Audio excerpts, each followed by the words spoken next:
나 원수의 어떠한 공격에도 더 이상 넘어지지 않네. 나 주 보혈 아래 있네. 나 주 보혈 아래 있네. 그 피로 내 죄 사했네.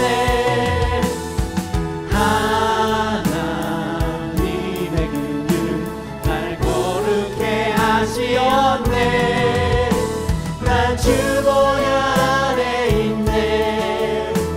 나 원수의 어떠한 공격에도 더 이상 넘어지지 않네. 난 주 보혈 아래 있네.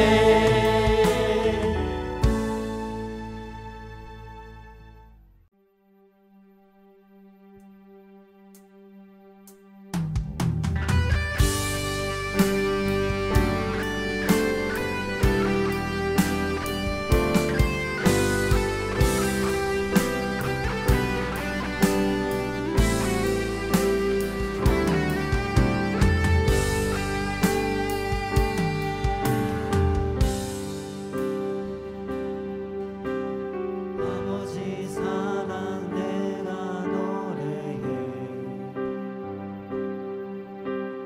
아버지 은혜 내가 노래해. 그 사랑 변함없으신 거짓없으신 성실하신 그 사랑 상한 갈때 꺾지 않으시네. 꺼져가는 등불 끄지 않네. 그 사랑 변함없으신 거짓없으신 성실하신 그 사랑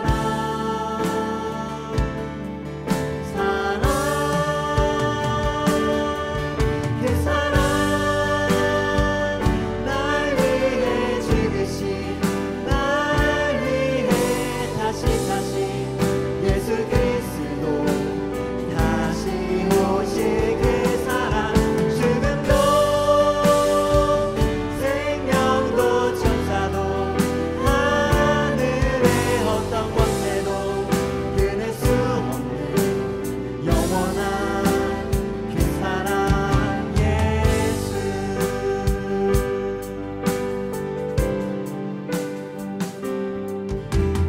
아버지 사랑 내가 노래해.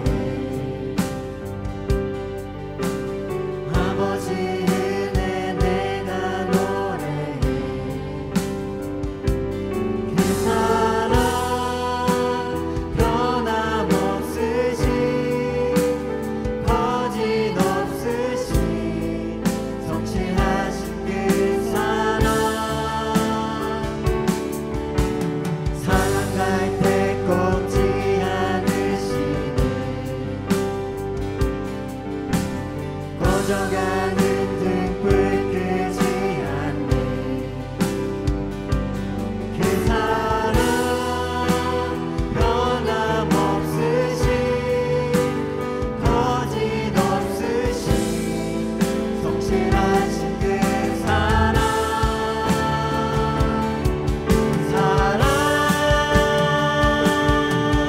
그 사랑 날 위해 죽으신 날 위해 다시 예수 그리스도 다시 오실 그 사랑 죽음도 생명도 천사도 하늘의 어떤 권세도 끊을 수 없는 영원한 그 사랑 예수. 그 사랑 날 위해 죽으신 날 위해 다시 사신 예수 그리스도 다시 오실 그 사랑 죽음도 생명도 천사도 하늘의 어떤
이 시간 우리에게 주시는 하나님의 말씀은 로마서 2장 12절부터 16절까지의 말씀입니다. 로마서 2장 12절부터 16절까지의 말씀을 한 절 한 절 교독하시지요. 제가 12절, 여러분이 13절, 그리고 16절은 함께 읽도록 하겠습니다. 제가 먼저 읽습니다.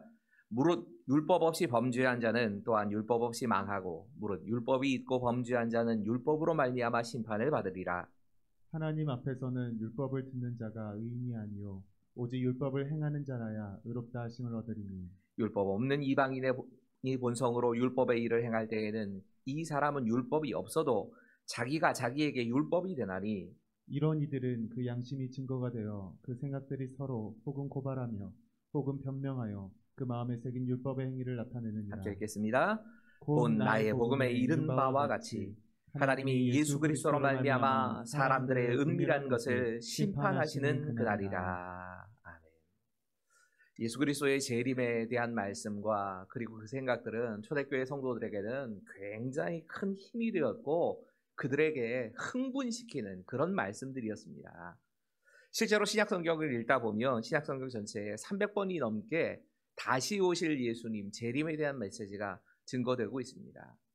어떤 성경학자가 그렇게 실제로 세서 이렇게 자료를 내놓은 걸 봤습니다. 신약성경 전체에 318번이나 예수님이 재림하신다는 말씀이 있다. 이걸 통계를 내보면 매 25절마다 한 번씩은 재림에 대한 말씀이 계속 언급이 되고 있다는 겁니다. 그만큼 재림에 대해서 초대교회 성도들은 굉장히 많은 관심을 가지고 살았습니다. 근데 어느 순간부터 우리는 이 재림에 대한 메시지를 잘 들으려고 하지 않고 거기에 관심이 없어졌습니다.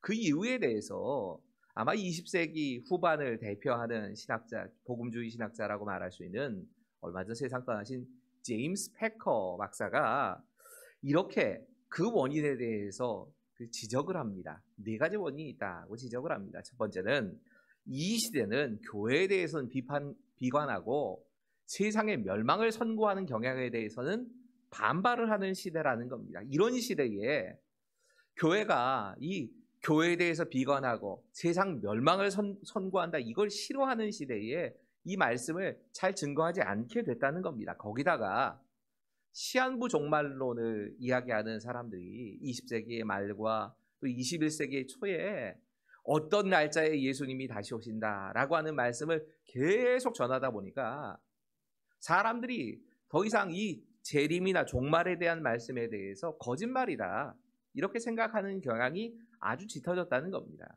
두 번째 이유를 패커 박사는 이렇게 얘기를 합니다. 그리스도가 인격적으로 또 육체적으로 다시 살아나시고 승천하셨다. 이것에 대해서 회의적으로 바라본다는 겁니다. 이건 예수 믿는 사람이나 예수 믿지 않는 사람이나 사실 마찬가지입니다. 예수 믿는 사람들도 예수님의 부활이나 승천과 같은 것에 대해서 받아들이려고 하지 않습니다. 그런 그리스도인들이 많아졌다는 겁니다. 예수님에 대해서 의심을 하고 있기 때문에 자연스럽게 재림, 다시 오시는 예수님에 대해서 관심을 갖지 않게 됐다는 겁니다. 또 한 가지 이유가 있습니다. 오늘날 그리스도인들이 사회정의나 경제정의에 대해서 관심이 없다는 이런 비판을 면하고 싶어 합니다. 그러다 보니까 이 세상에서 어떤 생각을 가지고 있든지 우리가 그걸 도전하지 않고, 야, 저들은 저 먼 천국에 대해서만 생각하면서 사는 사람이야. 이 땅에는 관심이 없어. 이런 소리를 듣기 싫어가지고 망설이고 소심한, 그래서 전하지 않는 그런 시대가 됐다는 겁니다. 예수님이 심판하신다는 말씀이나 그리스도인의 소망이나 이런 부분에 대해서 더 이상 우리가 언급 자체를 안 하는 시대가 되어버렸다는 겁니다. 또 한 가지 아주 중요한 이유가 있습니다. 그리스도인들이 문제입니다. 그리스도인들조차 세속적인 마음이 완전히 꽉 차 있어가지고 세상에서 누리는 좋은 것들을 생각하느라고, 내가 누릴 수 있는 것들이 참 많으니까 이제 예수님이 다시 오셔서 우리에게 주신다 하는 그 더 좋은 것들에 대해서 생각을 안 하는 겁니다. 내가 이 세상이 살만하니까 배가 부르고 등 따숩고 그러다 보니까 더 이상 재림에 대해서 관심이 없어진 겁니다.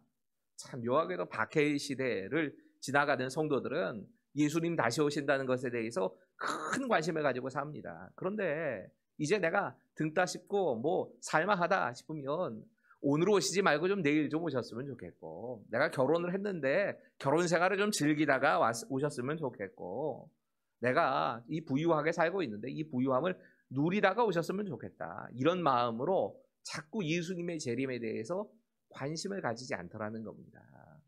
문제는 성경은 분명히 예수님께서 다시 오심을 말씀하고 있습니다. 신약 성경 25절마다 한 번씩 다시 오실 예수님에 대해서 계속해서 말씀하고 계십니다. 그리고 다시 오실 예수님에 대해서 또 한 가지 말씀하는 건 그 예수님이 모든 사람이 다 알아볼 수 있도록 오신다는 겁니다. 여러분, 종종 자기가 재림 예수다라고 주장하는 인간들이 있지요. 그 사람들을 뭐 우리가 좋게 봐줄 수가 없습니다. 이런 재림 예수라고 주장하는 사람들에게 꼭 물어봐야 될 게 있습니다. 당신이 재림 예수라면 당신이 이 땅에 올 때 세상의 모든 사람들이 당신이 하늘 위에서 구름 타고 오는 걸 봤냐고. 자꾸 인간들이 예수님께서 처음 이 땅에 오실 때처럼 인간의 몸을 입고 이 땅에 오신다고 주장을 합니다. 성경 그렇게 말씀 안 합니다. 재림하실 때는 예수를 믿는 사람이든 믿지 않는 사람이든, 예수를 박해하는 사람이든 예수님을 따르는 사람이든 모든 사람이 다 알아볼 수 있는 모습으로 예수님이 오십니다. 그렇게 오시겠다고 성경은 말씀합니다. 이 재림의 때의 징조에 대해서도 성경이 계속 말씀하지요. 마태복음 24장이나 25장, 또 마가복음 13장, 누가복음 21장, 이런 것들이 다 우리 주님께서 다시 오실 때에 어떤 일이 일어날 것이라 세상의 징조를 쭉 말씀합니다. 난리와 난리가 계속 소문이 나게 될 것이고, 거짓 선지자나 적그리스도가 나타나게 될 것이고, 나라가 나라를, 민족이 민족을 대항해서 서로 싸움이 일어나게 될 것이다. 곳곳에서 지진이 일어나게 될 것이고, 그리스도인들에겐 박해가 있을 것이며, 더 나아가서 정말 복음이 만국에 전파되어지는 그런 일이 있게 될 것이다. 이런 징조들이 다 이루어진 후에 예수님이 다시 오신다, 이렇게 말씀합니다. 중요한 건 징조를 보면서 우리 주님이 오실 때가 가까이 왔다라고 짐작하는 건 좋지만, 때와 기한은 아버지 하나님에게만 속해 있는 겁니다. 그 시간에 대해서 예언하는 순간 내가 아버지 하나님의 자리에 올라갔다는 소리입니다. 예수님도 그 때와 기한은 나도 알 수 없다라고 말씀하셨는데, 내가 하나님께서 언제 나에게 긴밀하게 말씀해 주셔서 어느 날 어느 시에 예수님 다시 오신다고 말씀해 주셨다, 그럼 지가 예수님보다 높다는 소리입니다. 자기가 예수님 자리에 올라간 겁니다. 그건 알 수 없습니다. 재림의 때에 일어날 일들에 대해서도 성경이 자세하게 말씀합니다. 먼저 세상을 떠난 성도들이 부활하여서 공중으로 들림 받게 되어질 것이고, 그때까지 살아있는 사람들은 그 공중에서 우리 주님을 영접하게 되어지는 그런 일이 일어날 것이라고 성경이 자세하게 말씀합니다. 이 재림에 대해서 성경은 자세히 말씀합니다. 그런데 이 재림에 대한 사도신경의 고백은 좀 다릅니다. 재림에 대해서 사도신경이 고백하고 있는 것은 예수님께서 심판하실 주님으로 오십니다, 이것만 강조하고 있습니다. 사실 좀 고민을 많이 했습니다. 사도신경이 말씀하는 것처럼 심판에 대한 말씀을 전해야 될까, 아니면 다시 오심에 대해서 전해야 될까, 이 두 가지가 너무 큰 주제인 겁니다. 두 가지가 한데 묶여서 말씀을 전할 수가 없는 주제인 겁니다.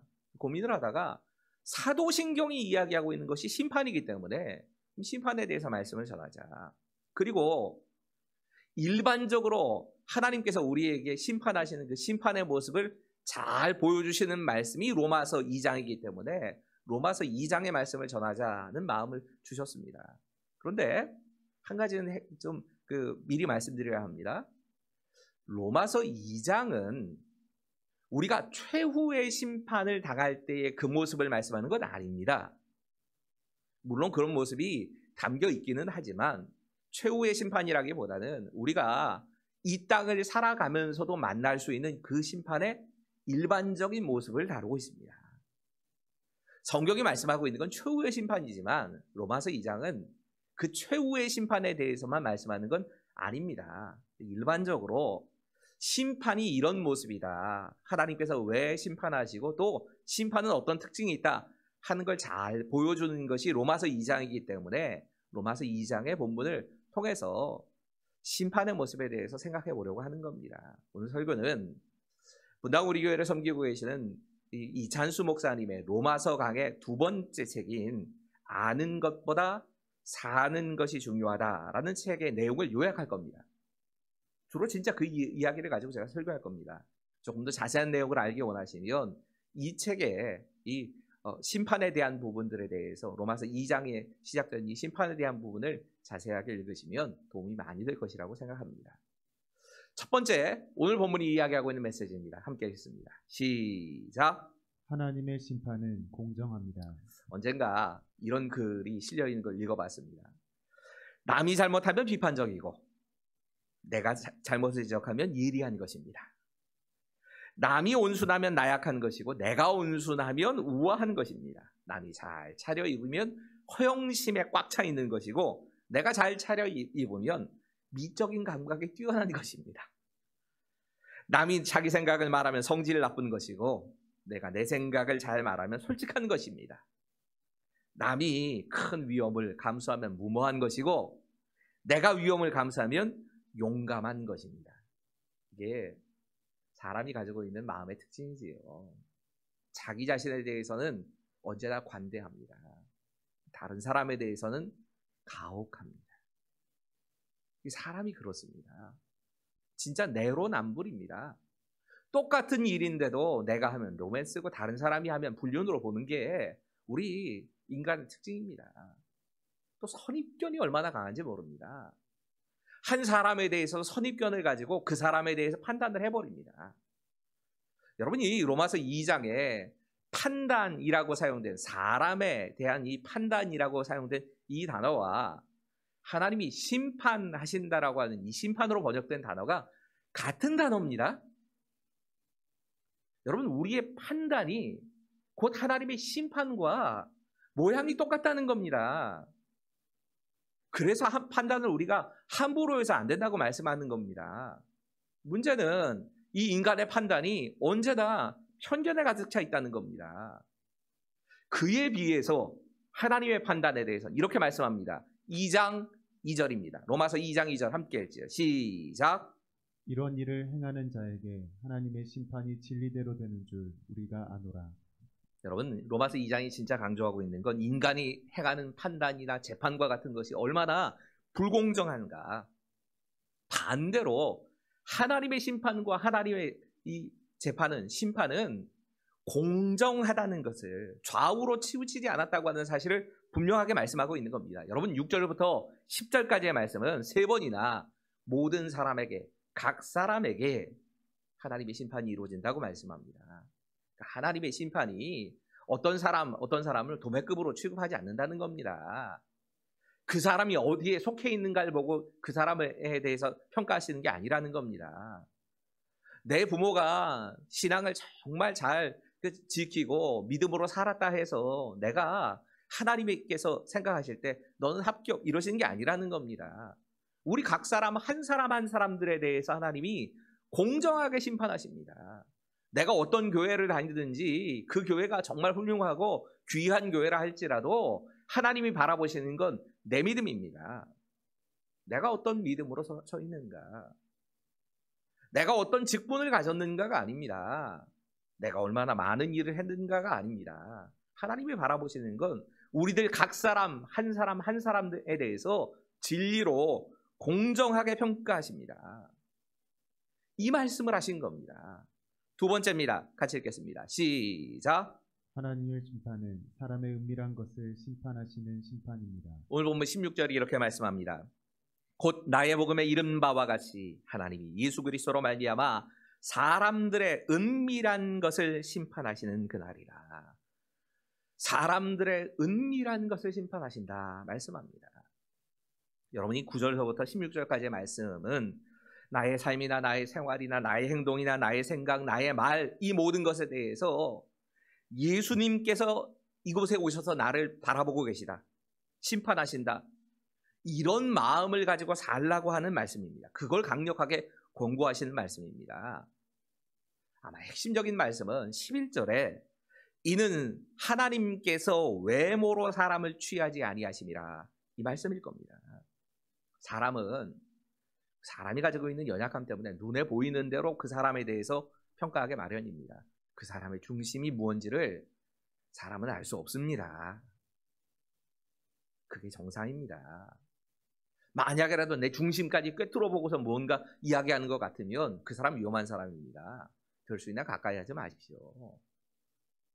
하나님만 아시는 영역입니다. 하나님께 속하는 겁니다. 그런데 그 하나님께서 우리를 심판하시는데 그 심판의 기준이 뭐냐? 외모가 아니라는 겁니다. 겉으로 무슨 일을 했는가가 아니라는 겁니다. 우리의 생각과 우리의 마음, 우리의 중심이 무엇인가, 하나님이 이걸 보신다는 얘기입니다. 우리가 종종 부끄러운 구원이라는 표현을 사용할 때가 있지요. 부끄러운 구원 혹은 불로 타는 가운데 겨우 구원을 받는다, 뭐 이런 식으로 표현을 많이 합니다. 불이 났는데 그 화재 가운데서 겨우 몸만 빠져나오는 그런 구원.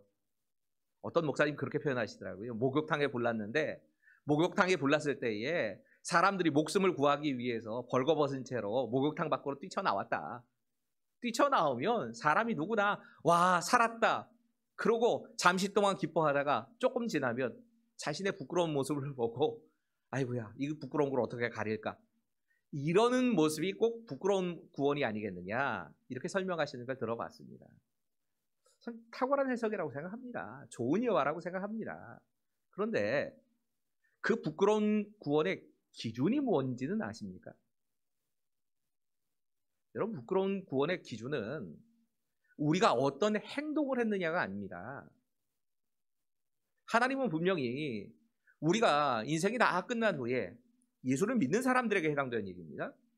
우리의 행적에 대해서 불로 태워보실 거라고 말씀하십니다. 그리고 남아있는 것이 우리에게 공로가 될 거라고 말씀하십니다. 뭐가 남아있다고 말씀하십니까? 우리가 어떤 마음으로 그 일을 행했는가 하는 겁니다. 우리가 무슨 생각을 가지고 내 인생을 살았는가, 이것이 우리가 하나님 앞에 부끄러운 모습으로 서게 될지 아니면 당당하게 서게 될지를 결정하는 제일 큰 그 기준이 된다는 겁니다. 우리가 인생이라는 집을 짓고 인생이라는 집을 지으면서 살아갈 때 내 마음과 생각과 모든 것이 이제 마지막 심판 때에는 다 드러나게 될 것인데, 그때 외형적으로 보이는 것, 이걸 가지고 하나님 심판하시는 게 아니라는 겁니다. 중심을 보십니다. 그 일을 하나님의 영광을 위해서 했는가, 그 일을 하는 동기가 그거였냐는 겁니다. 내가 교회를 위해서 이만큼 많은 수고를 했는데요, 여러분, 많은 일을 하는 게 중요한 게 아니라 그 일을 정말 하나님의 영광을 위해 했는가, 하나님이 인정하실 만한 일인가가 중요합니다. 목사로서 참 두려운 마음 가운데 하나가 이 부분입니다. 어쩌면 하나님께서 천국에 올라갔는데 너 그때 네가 받을 칭찬 다 받았잖아. 이 땅에서 다 받았으니까. 그러니까 너 지금 여기에서는 할 말 없다. 끽소리 하지 말아라. 이게 얼마나 두려운 말입니까? 여러분, 칭찬이라고 하는 것이 어떤 경우에는 하나님의 영광을 우리가 가로채는 것이 될 때가 있습니다. 하나님이 하신 일을 자기가 한 것처럼 다 가로채서 칭찬을 받고 나면 하나님 나라에서 받을 칭찬 없는 겁니다. 중요한 건 진짜 우리가 어떤 마음으로, 어떤 생각으로 하나님 앞에서 그 일들을 했는가, 이게 기준이 되는 겁니다. 세 번째입니다. 같이 읽지요. 시작. 이 땅에서 하나님의 심판은 우리를 명하고 죽이고 파괴시키는 것이 아니라 우리를 돌이켜 회개하도록 하시는 것을 목적으로 삼고 있습니다. 여러분, 마지막 심판과 이 땅에서 우리에게 찾아오는 심판이 차이가 있습니다. 마지막 심판 때에는 우리가 그 심판대 앞에서 더 이상 변명할 것도 없고 영원한 멸망이냐 영원한 구원이냐 이렇게 갈리는 심판입니다. 이 땅에서 하나님께서 심판을 보게 하시고 심판을 통하여서 가르쳐 주시는 건 우리를 망하게 하시기 위해서가 아닙니다. 그 심판과 징계를 통해서 우리를 예수님께로 가까이 가게 하시기 위해서 우리에게 또 한 번 기회를 주시는 겁니다. 회개할 기회가 주어지는 겁니다. 바로 영원한 심판으로 이끌지 않으시고 하나님께서 우리에게 계속해서 이 심판에 대해서 경고를 해주시는 건 이거 경고음입니다. 이 소리를 듣고 이제 돌이키라는 겁니다. 돌이켜서 살라고 심판에 대해서 말씀해 주시는 겁니다. 만약에라도 우리 안에 이 심판의 메시지가 내 마음과 생각에 찾아온다면 기회가 아직 있는 겁니다. 마지막입니다. 제일 중요하다 생각합니다. 같이 읽겠습니다. 시작. 하나님의 심판의 기준은 우리의 행위가 아니라 예수님을 향한 믿음입니다. 여러분, 마태복음 24장과 25장은 예수님이 재림에 대해서 말씀하시면서 몇 가지 비유를 말씀하십니다. 재림의 때에 일어날 일들에 대해서 쭉 말씀해 주시고 나서 그 재림의 때에 중요한 몇 가지 사실을 비유로 말씀하십니다. 제일 중요한 게 세 가지 비유가 등장하지요. 하나는 열처녀의 비유라고 하는 비유였고, 하나는 달란트 비유, 그리고 양과 염소의 비유라고 하는 이 세 가지의 비유를 말씀해 주십니다. 여러분, 열처녀의 비유는 분명합니다. 이 열처녀의 비유를 통해서 하나님 말씀하시는 건 우리가 늘 깨어서 예수님이 다시 오실 날을 준비하고, 그렇게 준비하지 않는 사람은 결국에는 하나님의 잔치자리에 들어가지 못한다는 말씀입니다. 우리에게 등불이 준비되었고 기름이 준비되었는가를 늘 살피면서 살아야 한다. 구원을 받는 사람은 늘 이렇게 깨어있는 삶을 살아야 한다라고 하는 걸 경고해 주시는 말씀입니다. 우리가 마치 예수님께서 다시 오시지 않을 것처럼, 내가 내 죽음이 다시는 오지 않을 것처럼 그렇게 대비 없이 살다가 하나님을 만나게 되면 정말 당황하게 될 것이다. 이걸 말씀해 주시는 경고의 말씀입니다. 이어서 이 예수님께서는 이 달란트의 비유를 말씀하시지요. 달란트 비유는 한마디로 이겁니다. 우리에게 맡겨주신 사명이 있는데 그 사명을 따라 살았느냐 그렇지 않느냐, 이것에 따라서 우리의 심판이 결정된다는 겁니다. 맡기신 것이 없는데, 사명을 주신 것도 없고 능력을 주신 것이 없는데도 우리에게 너 왜 이거 안 했어? 하나님 그렇게 말씀하지 않으십니다. 우리에게 맡기신 것이 있습니다. 그리고 그 맡기신 것을 바르게 사용했는가, 이것이 기준이 되어서 마지막 때에 하나님께서 그것을 보고 우리를 심판하신다 말씀하시는 겁니다. 많이 맡은 자에게는 많이 찾으실 것이고 적게 맡은 자에게는 적게 찾으시겠다, 이렇게 말씀하십니다. 이 열처녀의 비유나 또 혹은 그 달란트의 비유를 생각해 본다면 우리가 이 땅에서 어떻게 살았는가, 이것에 따라 우리의 심판이 결정된다 하는 말씀이 맞습니다. 그리고 하나님의 심판의 기준에 불합격한 사람이 있다면 그 사람들은 다섯 처녀처럼 이 천국의 잔치에 초청을 받지 못하고 문 밖에서 울게 될 것이고, 한 달란트를 받았는데 그 받은 달란트를 땅에 묻어둔 사람은 그 게으름 때문에 결국에는 슬피 울며 이를 가는 일이 일어나게 될 것이다, 경고하시는 겁니다. 이렇게 우리에게 경고의 말씀을 주시는 겁니다.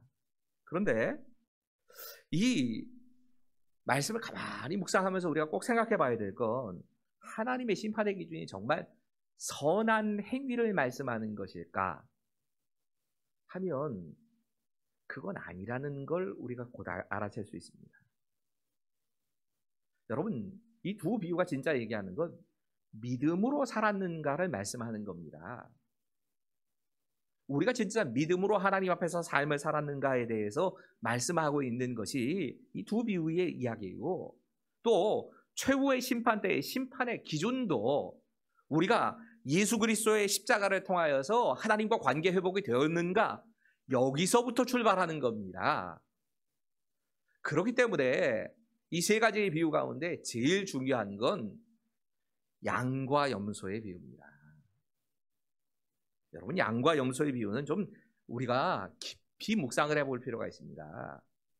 양과 염소의 비유에서 양 쪽에 속한 그 사람들은 그 사람이 선한가 악한가가 아니라 양이기 때문에 다 하나님 나라에 들어갑니다. 염소에 속한 사람들이 있지요. 염소에 속한 사람들은 자신이 어떤 행위를 했느냐가 중요한 게 아니라 예수를 영접하지 않고 하나님의 백성이 아니었기 때문에 지옥에 가게 됩니다. 여러분 말씀 자세히 보시면 양에 속한 사람들에게는 이쪽이 양이라 하면 이 땅에서 살아있으면서 선한 일을 한 것에 대해서만 말씀하십니다. 그리고 그것 때문에 네가 상급받게 되겠다고 말씀하십니다. 반대로 염소 쪽에 속한 사람들에 대해서는 이 세상에 살면서 행한 선하지 않은 일들, 그리고 당연히 할 수 있었던 선한 일들, 그거 하지 않은 것, 이걸 가지고 네가 그거 안 했기 때문에 그래서 심판에 처한다, 이렇게 말씀을 하시는 겁니다. 하나님의 백성들에게는 칭찬거리를 찾아가지고 칭찬을 하시고 그걸 가지고 테스트를 하시고, 그 반대쪽에 있는 사람들에게는 벌을 내리신다는 얘기를 하고 있는 겁니다. 좀 이상하지 않으십니까? 제가 종종 헬라어를 사용해서 이 심판이라고 하는 단어가 예수를 믿는 사람들의 심판과 예수 믿지 않는 사람들의 심판이 다르다, 이렇게 설명을 드리는 일들이 종종 있었지요. 성도의 심판, 예수 믿는 사람들의 심판을 나타내는 단어는 베마라는 단어입니다.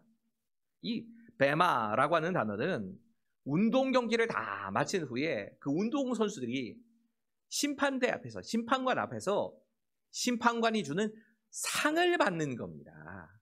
그때 사용되는 단어가 베마라는 단어입니다. 반면에 이 불신자의 심판을 나타내는 단어 자체가 다르다고 말씀드렸지요. 거기 사용되는 단어는 크리마라는 단어입니다.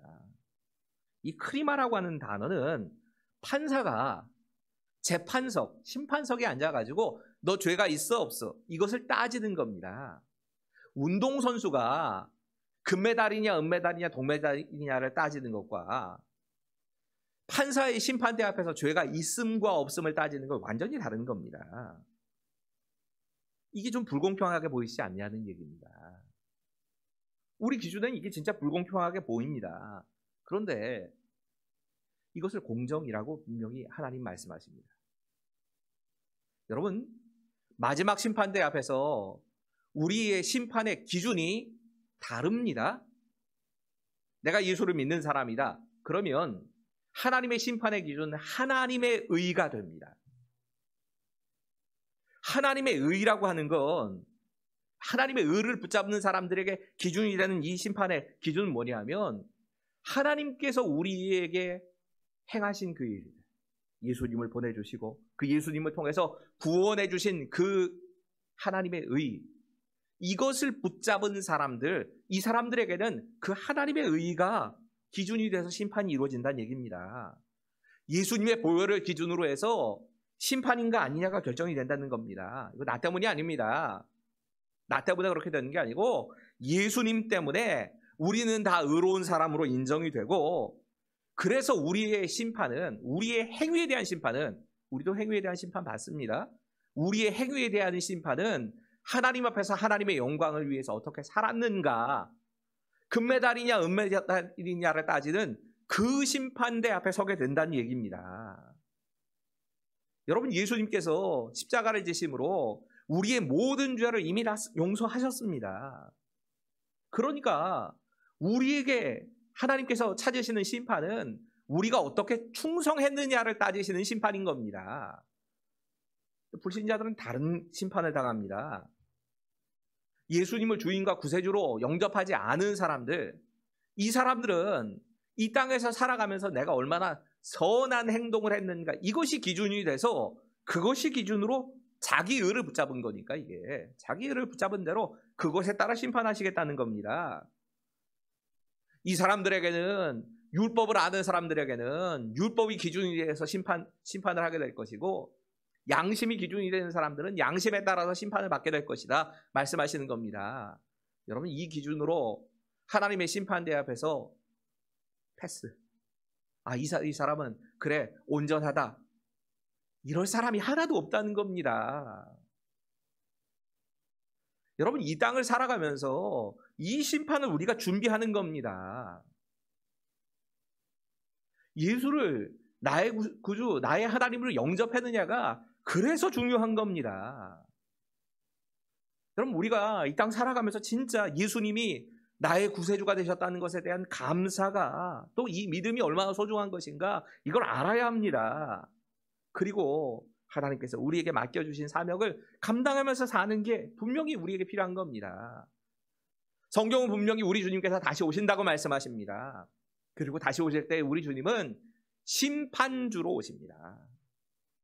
그 심판대 앞에 설 제일 중요한 준비는 내가 예수님을 나의 구세주와 나의 하나님으로 영접하고 살아가는 겁니다. 그렇게 살면서 우리가 이 땅에서 정말 하나님의 영광을 위해서 하나님 기뻐하실 그 일들을 감당하면서 살았는가, 이것이 우리의 행위를 통해서 하나님께서 보기를 원하시고 심판하시는 기준이 되는 것입니다. 함께 기도하시죠.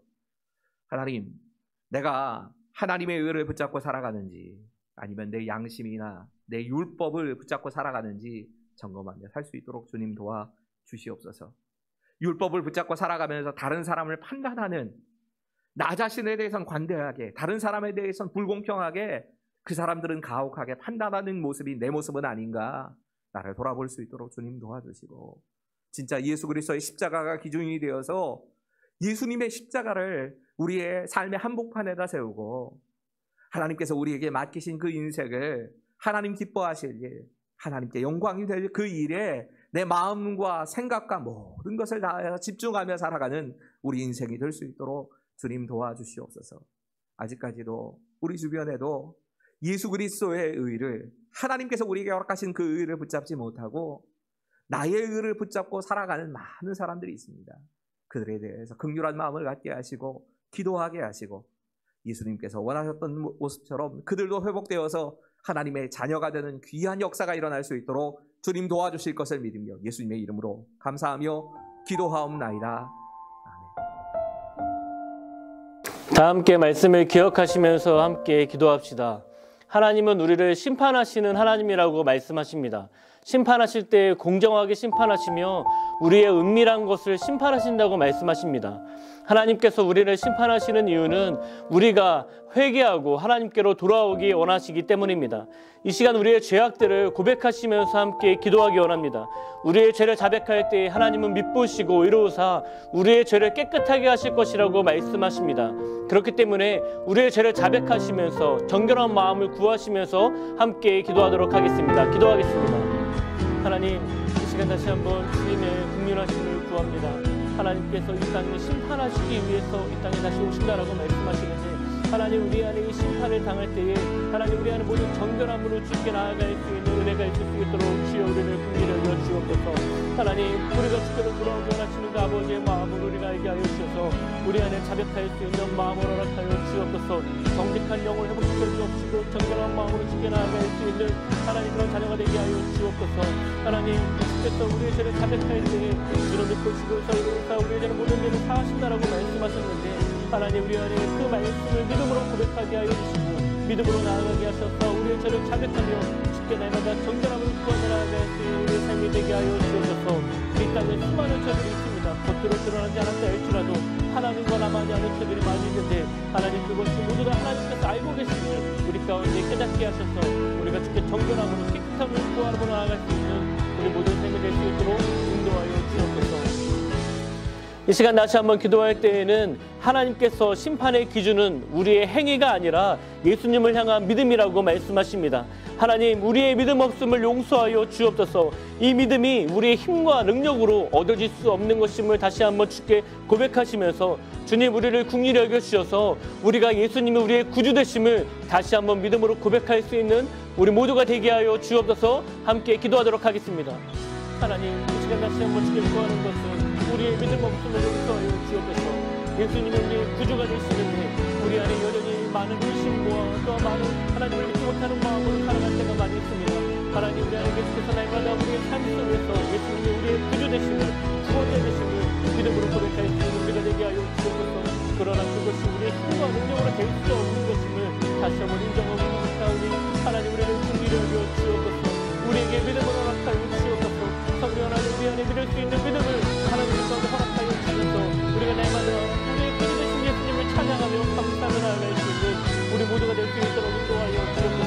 그 땅에 어떠한 것으로도 우리의 죄를 사할 수 있는 것이 없음을 고백하오니 오직 예수 그리스도의 보혈을 정결케 함을 고백하오니 하나님 날 가진 예수 그리스도의 보혈을 의지함으로 나아갈 수 있는 그래서 그 믿음으로 고백할 수 있는 우리 모두가 될 수 있도록 주여 인도하여 주옵소서. 그렇게 하시기를 찬양합니다. 이 시간 다시 한번 기도할 때 하나님께서 이 땅에 심판하시기 위해서 오시는데 믿는 자와 믿지 않는 자 모두 다 심판한다라고 말씀하십니다.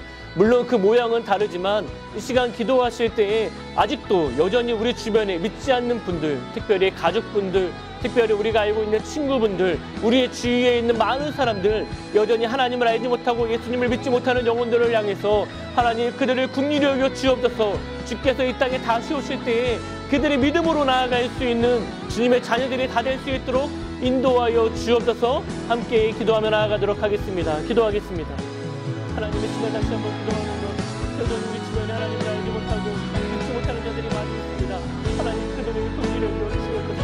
주께서 이 땅에 다시 오실 때 심판한다라고 말씀하시는데 하나님 그들의 심판을 당할 때 믿음 없는 자로서 심판을 당하는 것이 아니라 믿음이 있는 자로서 심판을 당하게 하여 주옵소서. 그래서 하나님 그들의 구원의 역사가 일어날 수 있도록 하나님 우리를 사용하여 주옵소서. 특별히 저를 사용하여 주옵소서. 제가 하나님 그들에게 복음을 전하게 하여 주시고 하나님 그들에게 담대하게 복음을 전할 때에 그들의 믿음의 귀가 열리고 그들의 마음의 영혼이 열려서 하나님 그들의 주님께로 돌아올 수 있는 은혜가 있을 수 있도록 주여 역사하여 주옵소서.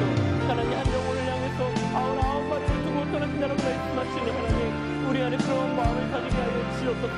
99마리를 돌보는 것보다 잃어버린 한 영혼을 향해서 찾아나신 아버지의 마음을 가지고 부어주셔서 우리가 그 마음을 가지고 복음을 전할 수 있는 우리 모두가 될 수 있도록 주여 인도하여 주옵소서. 아직도 우리 가족들 믿지 않는 자들이 있습니다. 친구들 중에 알지 못하는 자들이 있습니다. 아직도 우리 친구 너무나 많은 분들이 하나님을 알지 못하고 예수님을 믿지 못하는데 하나님 저를 사용하여 주셔서 하나님 제가 알고 있는 모든 사람들이 주님의 자녀가 될 수 있도록 주님 저를 축복의 통로로 사용하여 주옵소서. 그래서 구원의 역사가 나를 통해서 나타날 수 있도록 주여 나를 축복하시고 긍휼히 여겨 주옵소서. 이 시간 다시 한번 기도할 때에는 특별히 우리가 살고 있는 이 곤지암 지역과 이 광주시를 위해서 함께 기도합시다. 여전히 곤지암 지역과 광주시에는 하나님을 알지 못하는 백성들이 너무나 많이 있습니다.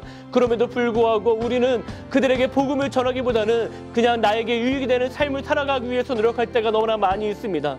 이 시간 기도하실 때에 하나님 이 곤지암 지역과 이 곤지암의 영혼들을 긍휼히 여겨주시고 광주 지역과 광주의 시민들을 긍휼히 여겨 주옵소서. 그래서 이 곤지암 교회를 통해서 이 지역과 이 나라가 복음화될 수 있도록 우리 곤지암 교회를 사용하여 주시고 특별히 이 지역에 있는 모든 교회들을 사용하여 주옵소서. 그래서 우리 교회들을 통해서 이 땅에 아직도 하나님을 알지 못하는 백성들이 주님께로 돌아올 수 있도록 축복하여 주옵소서. 이렇게 고백하시면서 함께 기도하도록 하겠습니다. 기도하겠습니다. 하나님의 시간 다시 한번 기도하는 것 하나님 아직도 이 지역에 이 땅에 하나님을 알지 못하는 백성들이 얼마나 많이 있습니다. 특별히 우리가 이 곤지암 지역에 거주하면서도 이 지역에 얼마나 많은 이들이 주님을 믿지 못하고 주님을 알지 못하는 데 관심 없이 아무 생각 없이 살아갈 때가 너무나 많이 있습니다. 주님 그런 우리를 긍휼히 여겨주시고 우리를 용서하여 주옵소서. 하나님 이 땅의 영혼들을 향한 하나님 아버지의 마음을 우리에게 부어주셔서 우리가 그 마음을 가지고 이 땅의 영혼들에게도 복음을 전하는 자가 되게 하여 주옵소서. 어떻게 하면 이 땅이 복음화될까? 어떻게 하면 이 땅의 영혼들이 주님께로 돌아올지에 대해서 관심을 갖게 하여 주시고 기도하게 하여 주시고 하나님께서 주신 마음을 가지고 복음을 담대히 전할 수 있는 우리 모두가 될 수 있도록 인도하여 주옵소서. 이 곤지암뿐만 아니라 이 광주시에 수많은 영혼들이 살고 있는데 하나님 그들이 다 하나님을 알지 못하고 아직도 하나님을 다 믿지 못하는 자들 가운데 있사오니 하나님 그들을 긍휼히 여겨주셔서 이 곤지암과 특별히 광주에 있는 모든 교회들을 통해서 그들의 주님께로 인도될 수 있도록 주님 우리를 사용하여 주옵소서. 우리가 그들에게 다가가게 하여 주시고 우리가 그들에게 잘못한 것이 있다면 용서를 구하게 하여 주시고 하나님 우리가 그들에게 사랑하는 마음을 가지고 그들을 품고 기도하며 전도할 수 있는 우리 모두가 될 수 있도록 인도하여 주옵소서. 그래서 주의 심판의 날에 이 지역의 모든 영혼들이 함께 주님의 손에 나아가게 하여 주시고 하나님의 품에 안길 수 있는 놀라운 은혜가 있을 수 있도록 주여 우리를 사용하여 주옵소서. 우리 다시 한번 기도할 때에는 특별히 선교사님들을 위해서 기도합시다. 하나님께서 이 땅에 다시 심판자로서 오실 때에는 이 나라만 심판하시는 것이 아니라 온 열방을 심판하시고 온 열방의 모든 사람들을 심판하시는데, 특별히 그들의 영혼에 관심을 갖고 해외에 나가고 계시는 우리 선교사님들을 위해서 기도합시다. 하나님, 코로나로 인해서 한국에 들어오지는 않고 오히려 그들의 영혼을 향한 마음을 가지고 그 지역에 남아서 복음을 전하고 계시는 선교사님들을 축복하여 주옵소서. 특별히 그들의 건강을 지켜주옵소서. 또한 그들의 가정을 지켜주옵소서. 또 재정적으로 어려움 당하지 않도록 하나님께서 보호하여 주옵소서. 또한 그들의 사역 가운데 기름 부어 주셔서 그들을 통해서 온 열방의 모든 백성들이 주님께로 돌아오게 하여 주옵소서. 우리 온 열방 가운데 계시는 선교사님들을 위해서 함께 기도하도록 하겠습니다. 기도하겠습니다. 하나님의 시간 기도합니다. 우리 온 열방 가운데 계시는 선교사님들이 계십니다. 하나님, 그들을 축복하여 주옵소서. 코로나로 인해서 하나님 참 위험한 상황 가운데 직면한 가운데 있지만, 그럼에도 불구하고 그 땅의 영혼들을 향한 마음을 가지고 열정을 가지고 한국으로 돌아오기로 하는 그곳에서 사역을 계속해서 하고 계시는 선교사님들을 긍휼히 여겨주시고 축복하여 주옵소서. 하나님, 그들에게 건강을 지켜주옵소서. 아직도 여전히 코로나 위험으로부터 하나님 어떻게 방치되어 있는 선교사님들에게 하나님께서 보호하여 주셔서 어떤 바이러스도 침투하지 못하도록 하나님께서 그들의 건강을 책임져 주옵소서. 하나님, 특별히 그들의 가정을 지켜주옵소서. 어린 아이부터 또 하나님 많은 영혼들이 그 지역에 살고 있는데, 하나님 열방 가운데 계시는 모든 선교사님들의 가정을 하나님께서 건강으로나 또 육체적으로나 정서적으로나 건강 또한 감정적으로나 모든 것 하나님께서 지켜주셔서 그들의 가정적으로 어려움 당하지 않도록 하나님 보호하여 주옵소서. 특별히 코로나로 인해서 한국의 많은 교회들의 재정적인 어려움이 겪으면서 해외에 파송한 선교사님들의 구원을 끊고 있는 상황 가운데 있습니다. 하나님, 그들에게 재정적인 어려움을 당하지 않게 하여 주옵소서. 많은 교회들이 후원을 끊기보다는 오히려 기도와 또한 물질적으로 계속해서 후원할 수 있는 마음으로 하여 주옵소서. 그래서 선교사님들이 재정적인 어려움을 당해서 선교하시는데 어려움 당하지 않도록 하나님 그들을 보호하여 주옵소서. 특별히 사역 가운데 기름 부어 주옵소서. 인간의 힘으로 운영하지 않게 하여 주시고 오직 성령의 도우심으로 성령의 힘과 운영으로서의 모든 것들을 잘 감당할 수 있도록 하나님 선교사님들의 삶 가운데 삶을 축복하여 주옵소서. 그래서 그들을 통해서 온 열방 가운데 퍼져 있는 모든 백성들이 주님께로 돌아와 함께 하나님을 찬양하는 놀라운 은혜가 있을 수 있도록 주님 그들을 축복하시고 사용하여 주옵소서. 우리 이 시간 마지막으로 기도하실 때에는 이제 특별 새벽 기도회가 얼마 남지 않았습니다. 하나님, 우리가 계속해서 이 특별 새벽 기도에 적극적으로 참여하게 하여 주시고, 특별히 우리가 이 주제를 잃어버리지 않게 하여 주옵소서. 나는 믿습니다. 이 사도신경의 고백이 우리의 진짜 믿음의 고백이 되게 하여 주셔서 이 특별 새벽 기도회가 끝나고 나서는 우리의 믿음이 흔들리지 않고 견고하게 깊이 뿌리를 박을 수 있도록 주님, 참석하는 모든 자들에게 이러한 믿음을 허락하여 주옵소서. 또한 여러분들이 가지고 계신 그 기도 제목을 가지고 함께 마지막으로 기도하도록 하겠습니다. 기도하겠습니다. 하나님의 시간 기도하는 것 이제 특별 새벽 기도회가 얼마 남지 않았습니다. 하나님, 우리가 단순히 사순절에 의무적으로 책임감으로 어떤 형식적으로 이 특별 새벽 기도회를 갖는 것이 아니라 우리 안에 다시 한번 새로운 마음을 가지고 우리가 주님께 우리의 믿음으로 고백할 수 있는 시간들이 계속해서 될 수 있도록 인도하여 주옵소서. 남은 시간 동안 하나님 사도신경의 고백이 우리의 고백이 되게 하여 주셔서 우리가 이 사순절의 특별 새벽 기도회 끝난 이후에는 우리가 어떤 어려움과 고난이 있다는 데 할지라도 우리의 믿음이 흔들리지 않고 견고하게 뿌리박게 하셔서 우리가 그러한 믿음의 고백을 드릴 수 있는 우리 모두가 될 수 있도록 인도하여 주옵소서. 여러 가지 기도 제목을 가지고 계신 분들 계십니다. 하나님, 그들의 기도 제목을 아시는 주님, 우리의 신음까지도 아시는 주님, 우리가 말하지 않은 우리의 마음을 아시는 주님, 우리의 생각을 아시는 주님, 우리의 기도를 들어주옵소서. 그래서 하나님의 방법대로 하나님 특별한 가장 특별한 시기에 하나님 우리